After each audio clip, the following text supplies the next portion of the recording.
Bueno, vamos a empezar con la segunda presentación, que en realidad es una especie de continuación de la primera. ¿Se acuerdan que habíamos dicho que el primer desafío de todo facilitador, capacitador, era, ¿recordamos? Crear un ambiente resonante. Yo cada vez que hablo de este tema, hago una analogía con el hecho de tener un problema importante, por ejemplo, un problema en el trabajo, una discusión con el jefe, algo que no nos ponemos de acuerdo, cualquier otro problema, y el tener una piedrita en el zapato. Hasta que no me saque la piedrita del zapato, no me voy a poder concentrar en el otro problema. Bueno, el sacarme la piedrita del zapato es el crear el ambiente resonante. Es lo primero que tengo que hacer para después, sí, dedicarme al máximo desafío que tenemos todos los educadores y todos los capacitadores, que es activar el sistema de recompensa cerebral, neurofisiológicamente hablando, y que podemos decir que es ofrecer desafíos que motiven. Claro que dentro de esto, el gran desafío nuestro es que no todos los cerebros, no todos los estilos de aprendizaje se motivan con los mismos desafíos. Ese es nuestro gran desafío. Descubrir los distintos estilos para proveer los distintos estímulos, las distintas herramientas. Muy bien, vamos a ver qué ocurre en el cerebro cuando le proponemos un desafío motivador, un desafío atrayente. Como decía Hernán, lo primero que ocurre es que algo llama la atención. Nos llama la atención, entonces prestamos atención. Atención focalizada. Y después va a ser atención sostenida. Nos va a despertar curiosidad. Ese es el primer paso cuando nos presentan un desafío motivador, atrayente para mi estilo de aprendizaje. Si realmente me atrae y es algo que tengo que resolver o algo que tengo que comprender, voy a pasar a hacer descubrimientos, a hacer asociaciones, o sea, a poder unirlo con mis aprendizajes anteriores, que eso es lo que es un aprendizaje significativo, ¿no es cierto? A comprenderlo. Y entonces van a empezar los hago sinapsis, voy comprendiendo, voy formando redes neuronales, van creciendo dendritas, espinas dendríticas. Y finalmente, cuando logro resolverlo, el de la sensación de placer, la sensación de satisfacción. Esto es fácil de recordar para el auditivo, ¿no? Este proceso con el esa sensación de placer, ¿no? Podemos decir que cuando presentamos ese desafío que me atrae a una luz, cámara, luego paso a la acción y finalmente llega la resolución. Bueno, ¿qué ocurre a nivel cerebral, neurofisiológicamente hablando, durante todo este proceso? Recordamos que las sustancias químicas que transmitían la información de neurona en neurona para formar redes neuronales eran los neurotransmisores, que podemos decir son nuestras drogas endógenas. ¿Sí? ¿Qué ocurre a nivel de neurotransmisores cuando estoy activando, cuando activo este sistema de recompensa cerebral? En el primer paso, presento el desafío motivador, focalizo mi atención, la sostengo, me despierta curiosidad. Hay una gran producción de un neurotransmisor que se llama dopamina, que muchas veces se lo conoce como el neurotransmisor del placer. En realidad inicia este ciclo de placer, este sistema de recompensa cerebral, ¿sí? Y también tiene mucho que ver con la atención. De hecho, cuando hay déficit de atención, hay un bajo nivel de dopamina. Cuando empiezo a tratar de resolver el desafío y empiezo a hacer un montón de sinapsis y a comprender y lo asocio, lo relaciono con aprendizajes anteriores, van a aparecer los neurotransmisores de la acción, noradrenalina y adrenalina, que son parientes cercanos. Se llaman o se los conoce como los neurotransmisores de la acción, pero acá tenemos que tener un poquito de cuidado. Porque un poquito de adrenalina está bueno, es el neurotransmisor de la acción. Pero si el desafío que se me presenta es demasiado demandante, demasiado elevado para los recursos que yo tengo o que yo percibo en mí, porque en definitiva puedo tener muchos recursos, pero quizás no los perciba todos, y esta es otra función que tenemos nosotros, ¿no? Ayudarlos a los alumnos a que descubran todos sus recursos.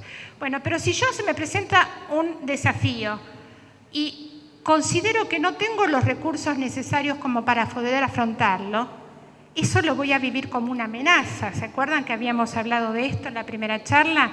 Lo vamos a ver como algo disonante. Y esto va a hacer que, tras mucha producción de adrenalina, comience a producir cortisol.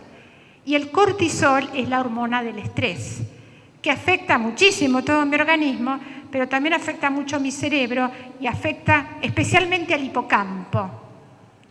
Que ya de esto hablé yo, habló Hernán, donde guardo mis conocimientos más recientes, digamos, que todavía no pasaron a la corteza. ¿Sí?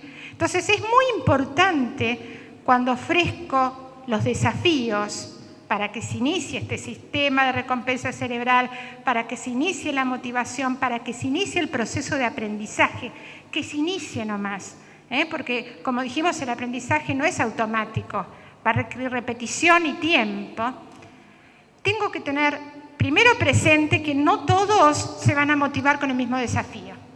Por eso decíamos cuando hablábamos de la neurona, dimos la definición, la representación gráfica, la representación kinestésica, cada uno lo recordará como puede o de varias formas. Y la otra cosa que debemos tener en cuenta, por eso es tan importante un buen diagnóstico, es que tenga el nivel adecuado. Porque si el desafío es muy elevado, vuelvo a repetir, va a producir este incremento de cortisol, que es lo que cuando estamos en situación de estrés. Nos vamos a sentir muy ansiosos. En realidad lo que nos produce es distrés.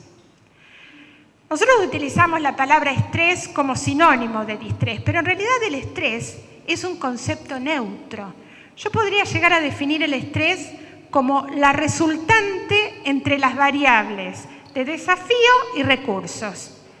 Si yo siento que el desafío que se me propone está acorde a mis recursos, o yo con mis recursos lo puedo enfrentar, quizás me apasione y voy a sentir una especie de estrés buena que me va a hacer que me empiece a motivar.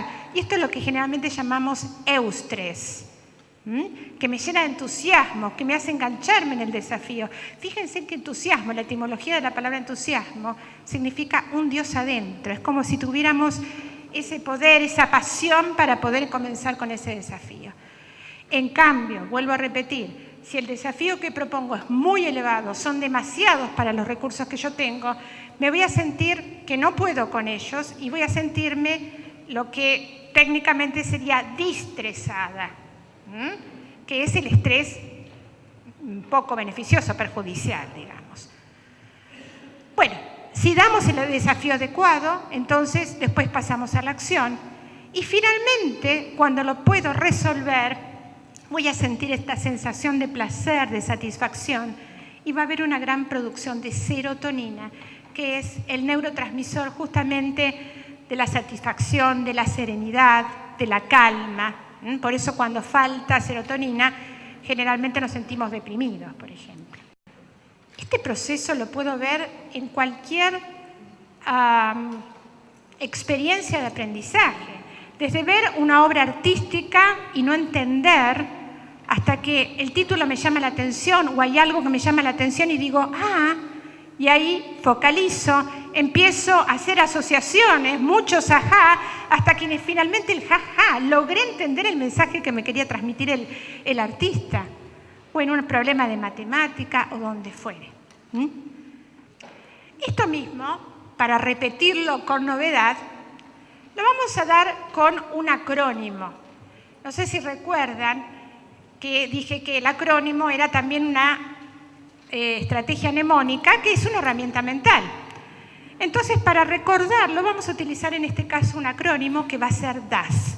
Recordemos que el acrónimo es el formar una palabra nueva con la primer letra de cada palabra, como por ejemplo puede ser SIDA, como puede ser la palabra radar. Podemos inventar acrónimos. Y ahora vamos a ver cómo inventamos este acrónimo DAS. Acá, en la presentación del desafío motivador, desafío tengo de gran producción de dopamina. En la acción, cuando paso a la acción, adrenalina, acción, adrenalina. Y en la resolución, en la satisfacción, puedo decir satisfacción o serenidad, porque logré resolverlo, serotonina. ¿Ven cómo formé un acrónimo para recordar el proceso? Desafío, dopamina, acción, adrenalina, satisfacción, serotonina. Esta es un ejemplo de una estrategia mnemónica, una herramienta mental para recordarlo. Y para que el que es más visoespacial, lo puede recordar con esta imagen. La primera gran producción de dopamina cuando siento curiosidad, cuando me focalizo, cuando el desafío me atrae y trato de resolverlo, paso a la acción y finalmente la iluminación, el insight, descubrí el resultado, lo resolví. Bueno, este es otro ejemplo de cómo apelé a los distintos sentidos y a distintos estilos de aprendizaje, explicando el sistema de recompensa cerebral. Bueno, ahora vamos a ver algunas sugerencias para activar en el aula el sistema de recompensa cerebral. Por supuesto, se pueden agregar muchísimas más. Ahora vamos a estar hablando específicamente de 5. Estas 5 sugerencias de las cuales vamos a hablar son tener expectativas elevadas en cuanto a las personas que formamos, presentar el desafío de distintos modos y estimular más de una posible resolución, y acá es cuando vamos a estar hablando del pensamiento lateral, involucrar todos los sentidos, o la mayor cantidad de sentidos posibles, aprovechar los periodos sensibles o críticos de los cuales habló Amanda hoy, y apelar a todos los estilos de aprendizaje que podamos, repitiendo con novedad. Bueno, vamos a comenzar con la primera, tener expectativas altas, elevadas. ¿Qué es esto? Nosotros, ¿cómo formamos las expectativas sobre los alumnos que no tuvimos, que vamos a tener? O sea, los alumnos que todavía no fueron nuestros alumnos. Los tenemos el primer día de clase y ya tenemos ciertas expectativas que las basamos generalmente en un historial, en informes que hemos leído, en comentarios que nos han hecho, en observaciones, a lo mejor los vimos en el recreo y observamos ciertas cosas. Y todo esto hizo que empezáramos a crear modelos mentales, paradigmas acerca de esos alumnos que vamos a tener. Los modelos mentales son paradigmas, creencias, suposiciones acerca de algo que generalmente tenemos algún tipo de evidencia. Nosotros pensamos que tenemos algún tipo de evidencia. Entonces nos creamos modelos mentales. Estos modelos mentales van a determinar nuestra conducta con respecto al alumno y el alumno va a actuar de acuerdo a esa conducta y esas expectativas para confirmarlas. Esto puede ser algo positivo o algo totalmente perjudicial. Esto es lo que se conoce como efecto Pigmalión, más precisamente efecto Pigmalión en el aula.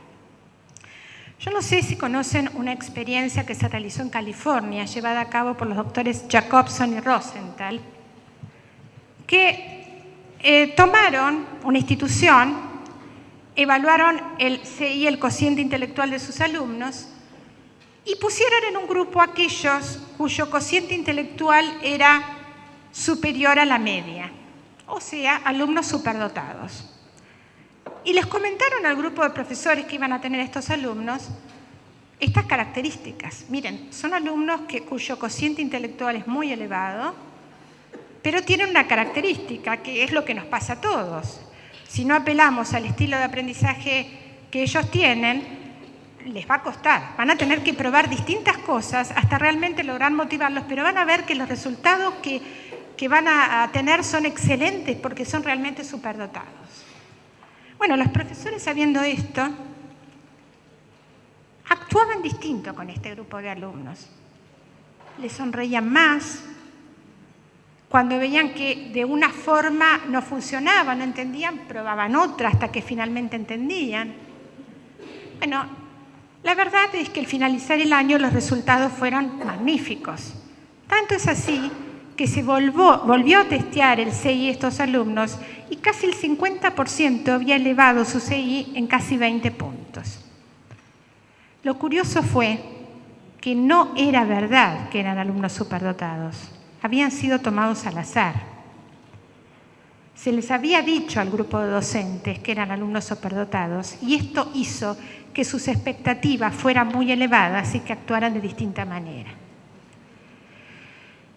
Esto, que fue un efecto Pigmalión positivo en el aula, se lo llama efecto Pigmalión por un tal rey Pigmalión de la mitología que creó una escultura, Galatea, de la cual se enamoró y tanto creyó en ella que se dice la escultura se volvió una mujer verdadera, ¿no? Bueno, eso es parte de la leyenda. Por suerte, en esta experiencia, el efecto Pigmalión fue positivo en el aula, pero muchas veces puede llegar a ser negativo.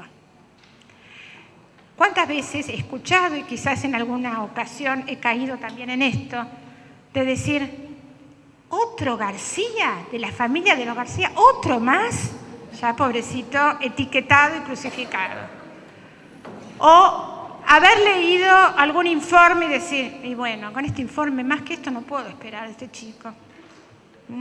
O como he escuchado hoy, que alguien me ha comentado, incluso a nivel universitario, decirle a chicos, no, mira, dedícate a esta cosa porque para vos para esto no servís. Y vamos creando lo que se llama una indefensión aprendida, que es justamente lo opuesto a la resiliencia. La resiliencia es esa capacidad que tenemos de enfrentar dificultades, salir airosos rápidamente y haber aprendido de esa dificultad. Bueno, la indefensión aprendida es precisamente lo opuesto. Hay un cuento de Bucay, no sé si lo conocen, El elefante encadenado, que ilustra bastante bien esto, ¿no? Lo cuento rápidamente por si hay alguien que no sabe. Un elefantito, en realidad una nena o un niño que va al circo y ve un elefante y maravillado porque dice, semejante animal tan inteligente, cómo hace todo.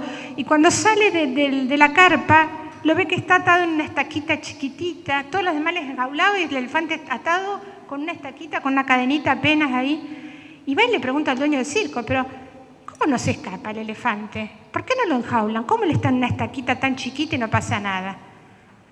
Y no sabían contestar al principio, hasta que finalmente encuentra a la persona que le da la respuesta correcta. Le dice, ¿sabés lo que pasa?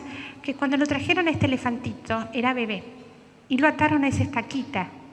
Y él probó, y no se pudo desatar.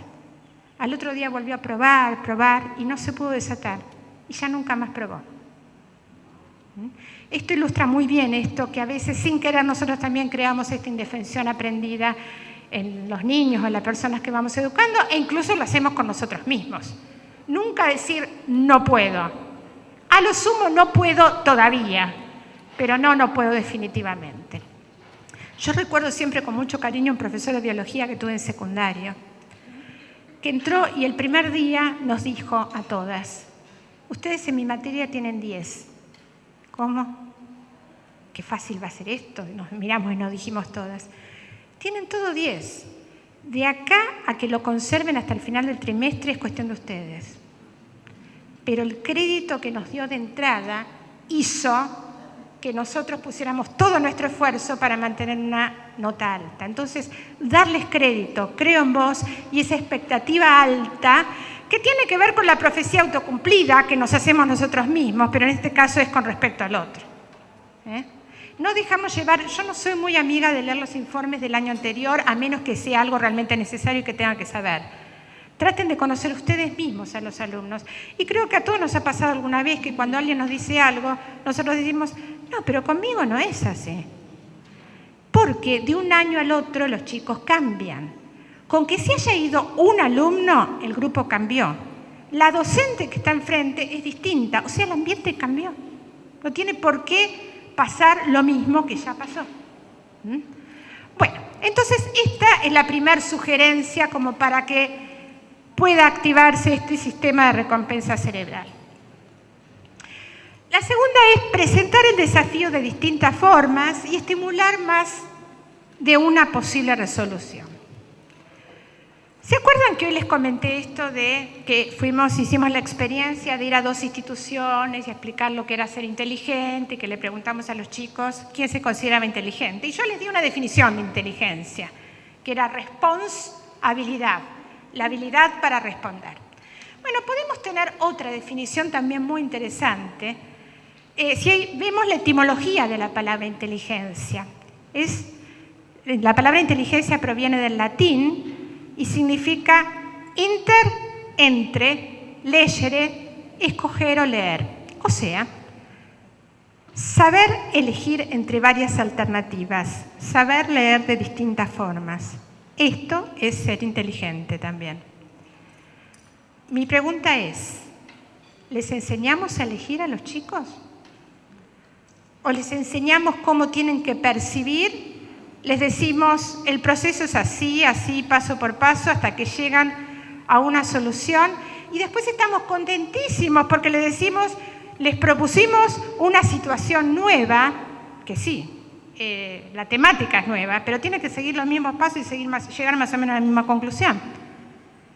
O sea, estamos pidiendo que sepan elegir cuando termina un secundario, que sepan votar, y muchas veces no lo sabemos, votar y tantas otras cosas, ¿no? No les enseñamos a elegir. Aparte, también tenemos que tener en cuenta el respeto por estos madurez cerebral de la que habló Amanda. Recuerden que yo también la mencioné al comienzo, que el cerebro tarda en madurar, tiene procesos de maduración y que los lóbulos prefrontales, donde están nuestras funciones ejecutivas más complejas, se terminan de madurar después de la adolescencia. Eso de proyectar, tomar iniciativas, saber elegir, monitorear nuestra acción, evaluar, etcétera, etcétera. Generalmente, nosotros mismos, por eso tenemos que aprender a ver hacia los laterales, actuamos como el ojo de la rana. Acá hay muchos profesores de biología, biólogos, así que deben saber que la rana es un bicho que no puede ver nada que no entra en su campo visual. O sea, que si algo no se mueve, no lo perciben. Si yo pongo una rana en una caja con un montón de insectos muertos, la rana se muere de hambre, teniendo la solución ahí. ¿Cuántas veces nosotros actuamos como el ojo de la rana por modelos mentales que en realidad son redes neuronales muy sólidas que no nos dejan ver otras posibilidades?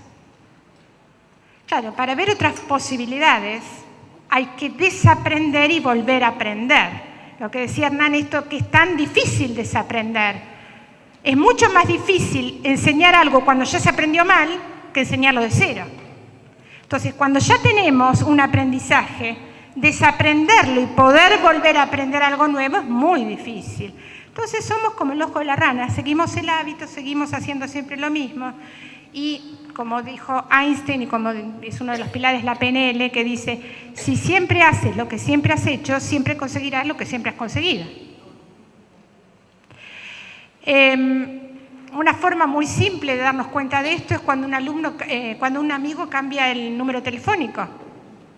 Vamos a llamarlo automáticamente y marcamos el número de teléfono antiguo.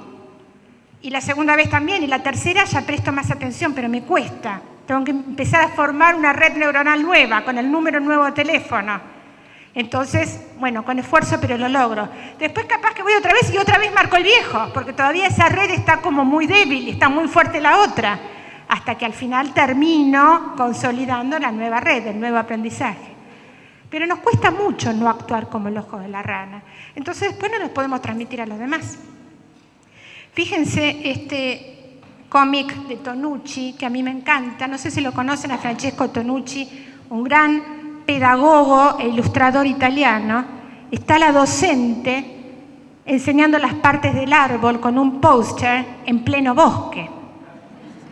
Sí, nos reímos, pero ¿saben ustedes cuántas veces Yo fui, por ejemplo, a clases de música, a observar, y nunca se cantó ni se tocó un instrumento. Siempre fue a escribir en el pentagrama o hablar de la biografía de un compositor.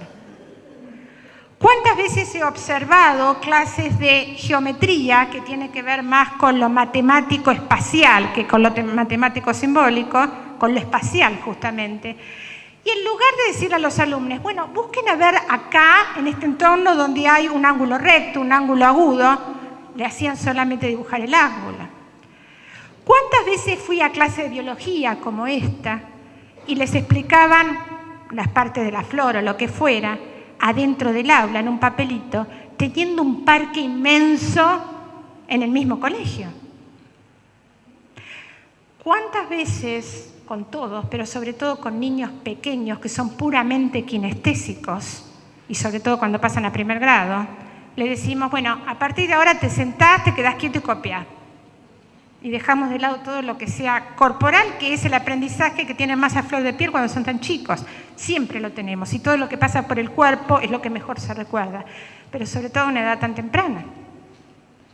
Y seguimos repitiendo. Entonces, si queremos mejores resultados, tenemos que buscar otras opciones y aprender a mirar hacia los laterales y enseñarle a mirar hacia los laterales a las personas que vamos formando. Yo como para esta hora, porque generalmente después de almorzar, agarra un poquito de modorra, pero no agarra de seguidita. Empieza a agarrar a esta hora, después de media hora de haber almorzado, 40 minutos. Como decía Hernán, los periodos atencionales son de 15 minutos para los adultos. Entonces vamos a hacer una actividad para que ustedes trabajen muy cortita, de un minutito, pero como para poder aflojar y después volver a recuperar la atención. Les voy a proponer una actividad donde ustedes van a tener que demostrar su pensamiento lateral, o sea, buscar otras alternativas. Yo les voy a dar una consigna y me gustaría que resuelvan esto. Puede hacerlo de a 2, de a 3, les voy a dar un minutito. No me den las respuestas porque somos muchos. Yo se las voy a dar después y vamos a ver si ustedes después me dicen, vamos a ver este proceso. Primero se van a focalizar, después algunos van a hacer ajá, y vamos a ver si todos llegamos al jaja. Y si no, lo van a tener cuando se las muestre yo, la resolución. ¿Sí? Es muy simple, trabajen solo, yo después les muestro la solución.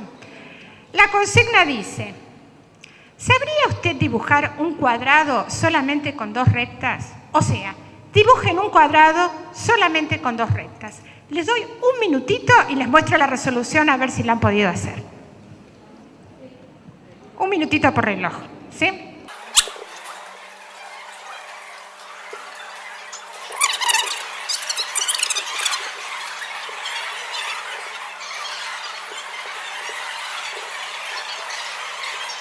Bien, acá me han mostrado si la hoja es esta, hicieron 2 rectas acá en una punta, bien. Les muestro estas otras opciones, a ver si alguno llegó a alguna de ellas. Esta es una. ¡Ay! ¿Cómo estoy escuchando los Muy bien. Esta es otra. Y esta es otra. ¿Vieron cuando nos ponemos en piloto automático? Si leemos bien la consigna, ¿por qué no puede salir esto? Les doy una actividad más y seguimos con las sugerencias como para despertarnos un poquito. Pero esta, en lugar de trabajar, me gustaría que al revés, apenas le termino de dar la consigna, quiero que me den la respuesta, en voz alta, todos. Pero la consigna es esa, que la contesten inmediatamente después que yo haga la pregunta. ¿Sí? Inmediatamente después. Aquí va. El padre de Renata tiene 5 hijas. Chacha, Cheche, Chichi, Chuchu. ¿Cómo se llama la 4ª hija? Hubo varias respuestas, pero la correcta es... Muy bien, Renata.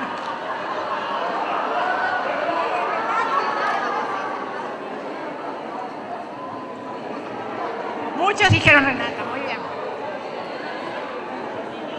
Una vez me pasó que nadie dijo Renata y muchos dijeron Chocho.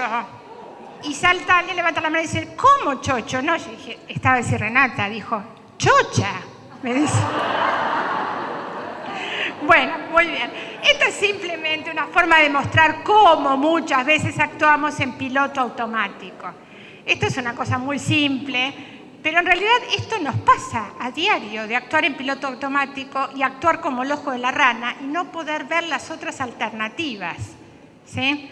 Y bueno, y después, ¿cómo vamos a enseñar a elegir o ver los laterales si no los vemos nosotros mismos? ¿Sí? Esto tiene que ver con el pensamiento lateral. Primero, Guilford lo llamó pensamiento convergente y divergente, después de Bono lo tomó como pensamiento lateral y pensamiento vertical, y de Bono dice que el pensamiento lateral es como la marcha atrás de un auto. O sea, no podemos estar constantemente poniendo marcha atrás, no podemos estar constantemente pensando qué otra alternativa tengo, porque de hecho algunas respuestas automáticas nos sirven para la vida diaria. ¿Cuándo tenemos que sí o sí poner marcha atrás? Cuando estamos en la calle sin salida. No quedarnos mirando el paredón de la calle sin salida. Va a haber muchos otros laterales, entonces ahí ponemos marcha atrás y tratamos de encontrarlos. Otra de las cosas que siempre pregunto, y les digo, díganme una respuesta rápida, es ¿en qué se parece una pera y un durazno? ¿Cuál es la respuesta más rápida? Son frutas. ¿Qué más? Son dulces, tienen semilla. ¿Qué más? Tienen cáscara, se pelan, son perecederos. Si me siento arriba los aplasto. Son tropicales, los puedo comer de postre. Fíjense todas las otras respuestas que puedo llegar a tener. Y esto lo vemos mucho, o lo veo yo mucho. Ustedes saben que yo de base soy profesora de inglés y hay exámenes internacionales. En uno de los exámenes que se les hace a los niñitos muy chiquitos, se les pone el odd one out. O sea, al averiguar, se les muestra 3 dibujos muy similares y uno que tiene una diferencia. 4, uno es distinto y los otros 3 son parecidos. Ellos tienen que decir cuál es el distinto y por qué. Nunca eligen el que yo pienso que van a elegir, que para mí es lo más evidente distinto. Encuentran otro y me dan una explicación muy coherente.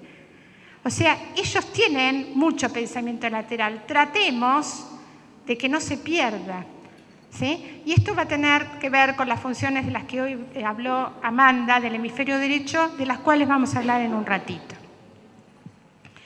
Bien, tercera sugerencia, involucrar a todos los sentidos o a la mayor cantidad de sentidos posible.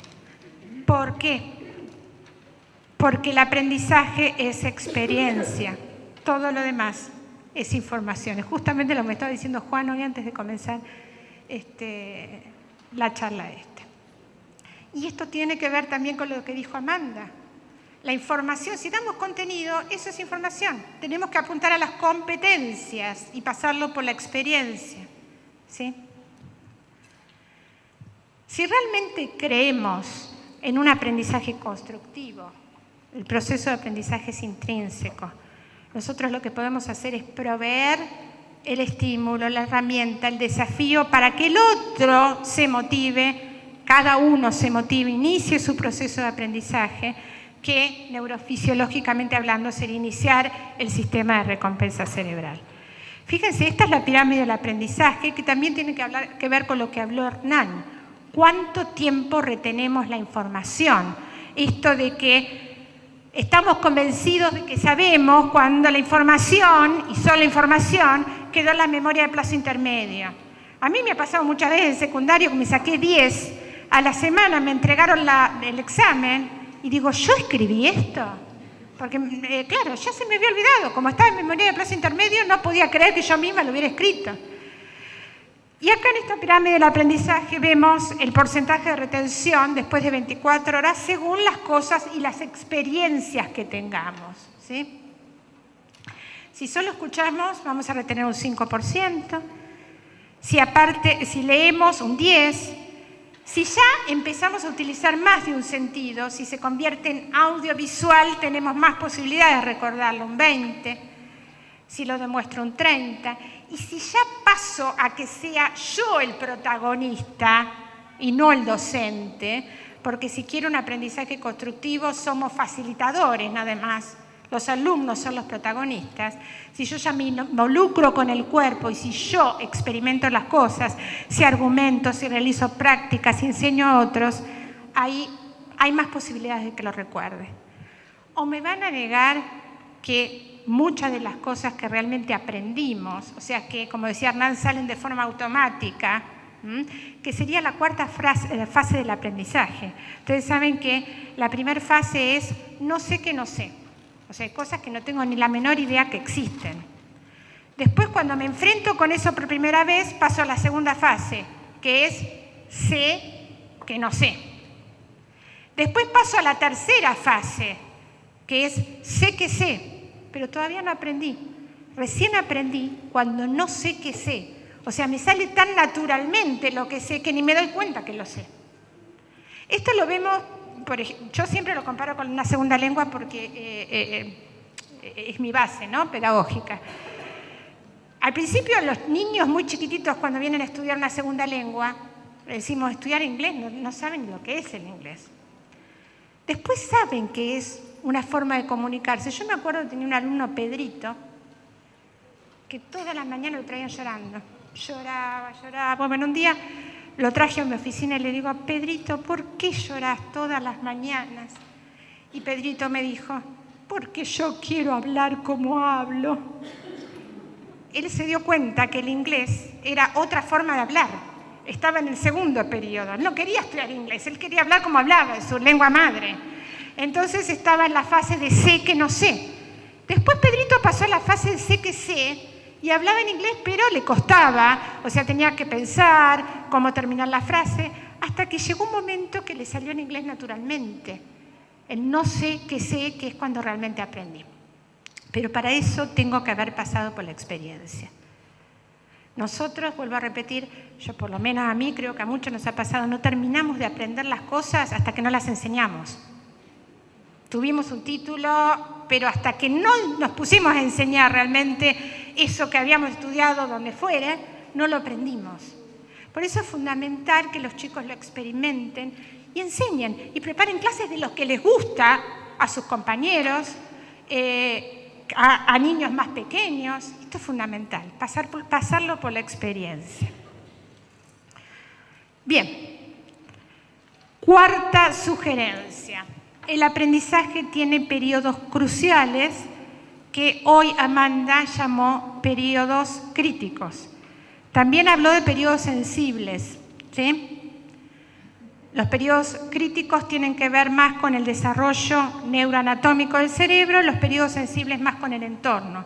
Hay muchos autores que los toman indistintamente. Al hablar de periodos sensibles o periodos críticos se puede hacer esta diferencia también. La cuestión es que estos periodos son ventanas de la oportunidad para el aprendizaje. Y estas ventanas, así como se abren, se cierran. ¿A qué llamamos entonces periodos críticos? Son momentos en el desarrollo del cerebro en los que se da una elevada plasticidad en determinadas zonas cerebrales, lo que permite aprendizajes efectivos y duraderos. Son ventanas de la oportunidad que si desaprovechamos no las podemos recuperar más.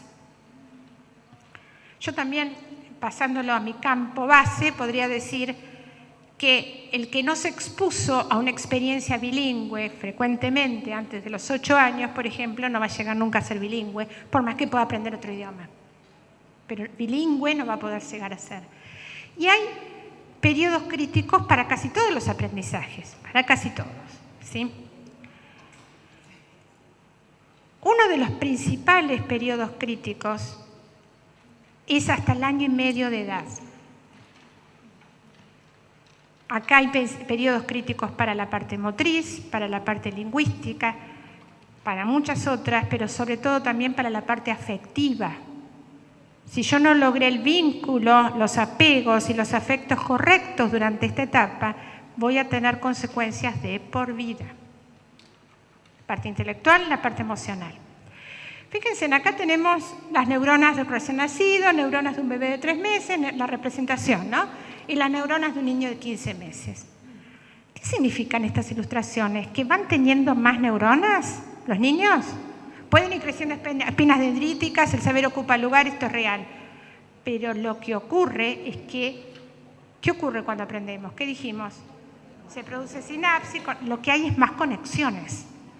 No estamos midiendo la inteligencia o el CI por el número de neuronas, que bastante chistes se hicieron con eso, no sé si acá en Chile también, pero sobre todo cuando se habla del cerebro femenino y masculino, hacen chistes con respecto al número de neuronas, sino con la cantidad de conexiones que se llegan a lograr, porque eso significan aprendizajes, vivencias, experiencias, etcétera, etcétera.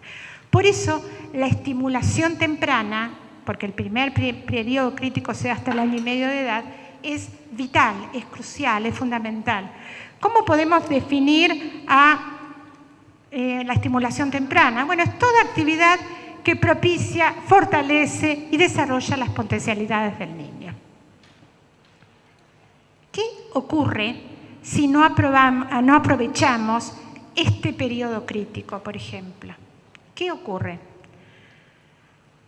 Del número de neuronas que tenga el individuo a nacer, que no son menos de las que tiene un adulto, Los niños a nacer tienen la misma cantidad o más que los adultos, ¿sí?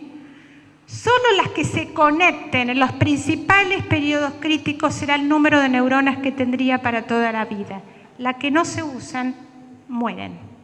Y de esto también se habló, porque después de periodos críticos ocurre una poda neural, lo que técnicamente se llama apoptosis, que es algo que está programado, genéticamente programado. Ya sabemos que al año y medio, 2 años de edad, hay una poda neural y que las neuronas que no lograron conectarse van a estar inutilizadas. Por eso es importantísimo la estimulación temprana en esta edad. No tampoco la sobreestimulación, porque la sobreestimulación es tan perjudicial como la baja estimulación.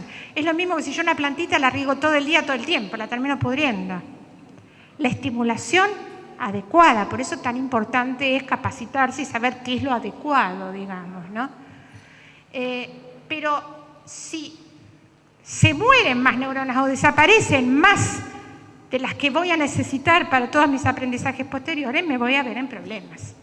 Por eso es tan importante esta estimulación temprana y en los periodos críticos para todos los aprendizajes, porque después viene la apoptosis, que es esta muerte neural programada, pero que si mueren más de las que vamos a necesitar, nos vamos a ver en problemas. Bueno, y para introducir la última sugerencia, tenemos varios personajes conocidos acá. ¿Qué pueden llegar a tener en común estos personajes? A ver. Son genios, algunos dicen, ¿qué más? Son hombres, fallecidos. ¿Cómo? Crearon algo. Bueno, podemos tener muchas cosas en común. Yo les voy a decir otra cosa que tuvieron en común. Sus docentes pensaron que no eran inteligentes. Ojo con los que pensamos nosotros ahora que no son inteligentes. Yo lo que sostengo es que sus docentes no pudieron darles los desafíos, las herramientas, los estímulos, como para apelar a sus estilos de aprendizaje, que ellos se motiven y que puedan demostrar todo lo que sabían iniciando el sistema de recompensa cerebral. Esto me hace acordar al psicólogo que fue a visitar, del cual habló Amanda, que cuando se fue lo habían diagnosticado con retardo cerebral. O sea, ojo con aquellos que nos consideramos inteligentes. ¿Se acuerdan de esa frase que dijimos al principio de la mañana la doctora Rita Dan? Si un niño no está aprendiendo de la forma que le estás enseñando, no le estás enseñando de la forma que él puede aprender. Es una gran responsabilidad para nosotros, pero nosotros somos los que nos tenemos que adaptar. Einstein dijo, todos somos unos genios, pero si juzgas a un pez por su habilidad de escalar un árbol, vivirá su vida entera creyendo que es un estúpido. Bien. Entonces, la quinta sugerencia es apelar a todos los estilos de aprendizaje, a los más que podamos. ¿Con el mismo contenido? Sí. Cada vez que repetimos la información, tratemos de repetirla con novedad de distintas formas. No tiene por qué ser necesariamente, dije, durante el mismo año, pero que cada vez que se repita trate de apelarlo de distintas formas y repetirlo, un repaso. Entonces, los estilos de aprendizaje en realidad son formas que tenemos, que cada uno tiene particular de cada uno para aprender. Y por supuesto que están influenciados por diversos factores, genéticos y ambientales, del entorno. Genéticos podría mencionar el género. Un niño y una niña no aprenden de la misma forma. Y, por supuesto, los que se ven más perjudicados son los niños, porque en general la mayoría de los docentes son mujeres. Entonces les van a enseñar de la forma que aprende una mujer. ¿Esto qué quiere decir? ¿Que tenemos que separar cerebro masculino por un lado, cerebro femenino por otro? No. Todos, las mujeres, tenemos aspectos masculinos en nuestro cerebro y los hombres también tienen aspectos femeninos. Pero hay ciertas cosas que debemos considerar. No aprenden de igual forma. Ahora cuando veamos predominancia hemisférica quizás podamos mencionar algunas diferencias. Tenemos que tener en cuenta también lo que nombramos hoy. Los niveles de neurotransmisores al variar va a determinar si falta dopamina. Dijimos, puede ser que haya un déficit de atención. O sea, muchas cosas va a depender mis estilos de aprendizaje y la forma de aprender que tenga. Y por supuesto el entorno. Cada uno tiene un estilo de aprendizaje distinto, que como dijo Amanda hoy, está compuesto de distintas, cada uno nacemos con un conjunto de inteligencias múltiples particular. Está bueno igual que nos expongan a todas las inteligencias, porque aunque en algunas tengamos un límite genético, en todas tenemos un límite genético, nos da la posibilidad de que nos desarrollemos. Este estilo de aprendizaje, aparte de estar compuesto de una combinación única de inteligencias múltiples, también tiene ciertas características. En general podemos decir que somos ópticos, predominantemente ópticos, que la parte visual predomina en nosotros. Pero no hay duda que algunos somos más auditivos que kinestésicos, otros más kinestésicos que auditivos.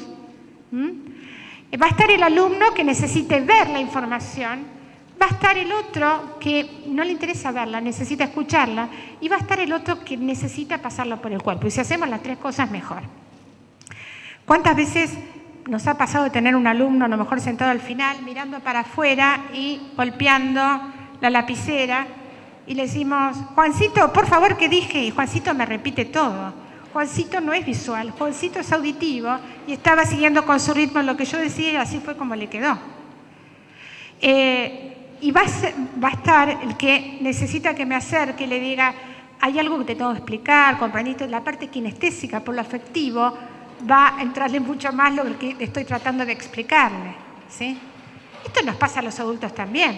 Cuando yo era directora del colegio y tenía un libro de comunicación con mis docentes en la sala de profesores y tenían que firmarlo para notificarse. Entonces firmaban todas, por ejemplo, un cambio de turno. Y había alguna que otra que no aparecía el cambio de turno. Yo digo, pero lo firmaste. ¿Lo firmé? Quizás esa persona necesitaba que se lo hubiera dicho, que era auditiva. Ni se dio cuenta cuando lo firmó. Y va a estar la otra que van a necesitar que me acerque, la abrace y le diga, ¿te acordás que tenés cambio de turno hoy? Y así le va a quedar mucho más.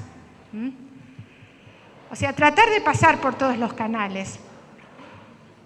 Y también lo que hablaba Amanda hoy.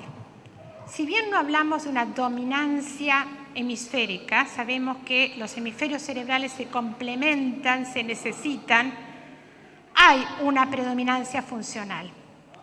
Una de las grandes diferencias es que el hemisferio izquierdo es es verbal y es literal. El hemisferio derecho es no verbal y es muy connotativo, es el que puede leer entre líneas, es el que puede detectar el doble sentido, es el que detecta lo prosódico y lo paralingüístico.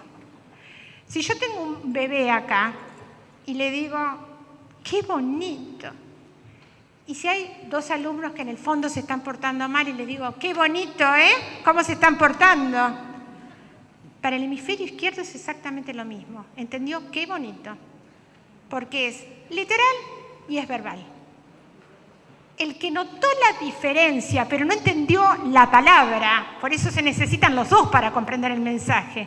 El que entendió la diferencia en cuanto a lo prosódico, a lo paralingüístico del mensaje, por eso Amanda hoy decía que el hemisferio derecho es más emocional. El que entendió la diferencia en la emocionalidad del mensaje fue el derecho. Los necesito a los dos.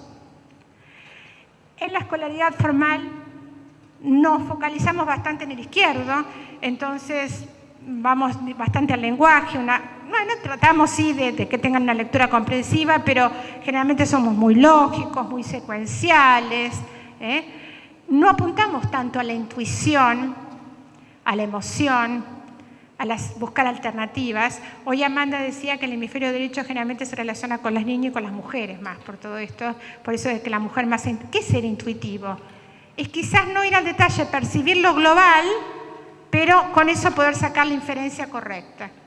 ¿Vieron cuando dicen, hay algo acá que no me cierra?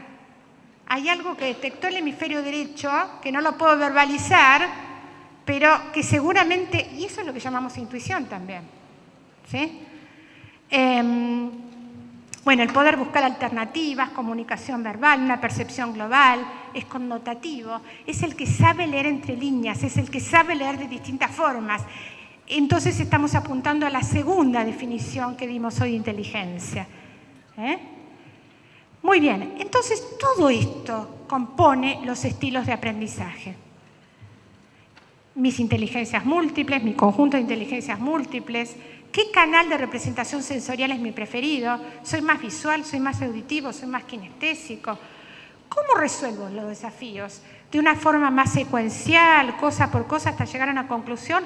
¿O veo más lo global, le presto más atención a lo no lingüístico?